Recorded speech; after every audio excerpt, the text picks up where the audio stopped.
Thomas the Apostle is often remembered by one label, Doubting Thomas. But does this common nickname truly capture the full picture of this remarkable disciple? The New Testament reveals a much richer and more complex character. Before his famous moment of doubt, Thomas demonstrated profound courage. In John chapter 11, when Jesus decided to return to Judea, a place where his life was threatened, the other disciples hesitated. It was Thomas who, despite the clear danger, urged his fellow disciples with a resolute spirit. He declared, "Let us also go that we may die with him." This shows a loyal heart, willing to face death alongside Jesus. Thomas also exemplified a seeker's heart, unafraid to ask honest and direct questions.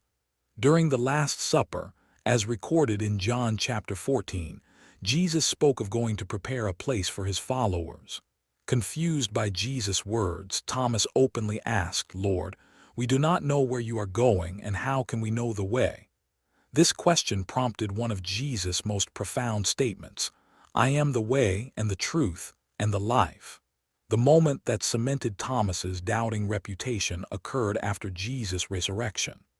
Thomas was not present when Jesus first appeared to the other disciples, leaving him without first-hand witness to this astonishing event.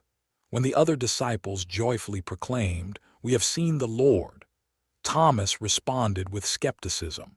He famously declared, "Unless I see in his hands the print of the nails, and put my finger into the print of the nails, and put my hand into his side, I will not believe." A week later, Jesus again appeared to his disciples, and this time Thomas was with them. Jesus directly addressed Thomas's specific demands, offering the very proof he had insisted upon.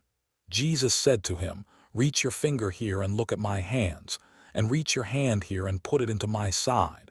Do not be unbelieving but believing." This personal invitation transcended mere proof. It was a compassionate encounter. Faced with the undeniable reality of the risen Christ, Thomas's doubt evaporated, replaced by profound conviction. He uttered one of the most powerful and direct confessions of Jesus' deity found in all the Gospels. Thomas did not simply say, "It is the Lord." He proclaimed, "My Lord and my God." This declaration acknowledges Jesus not just as Messiah, but as fully divine, a profound and personal act of worship. Jesus responded to Thomas's confession with a significant statement for all future generations. "Because you have seen me, you have believed. Blessed are those who have not seen and yet have believed." This blessing extends to us today. After Pentecost, Thomas continued his apostolic work. The book of Acts mentions him among the disciples praying together after Jesus' ascension. Early church tradition speaks extensively of his missionary journeys. Historical accounts, like those from Eusebius, suggest that Thomas traveled far, reportedly establishing Christian communities in India. Even today, the Thomas Christians of India trace their lineage back to his ministry. Thomas's story reminds us that faith is not about pretending we have no questions. Instead, it invites us to bring our honest inquiries and doubts to Christ, who meets us where we are with grace and truth. Thomas transformed from a questioning disciple to a bold confessor of Jesus' divinity.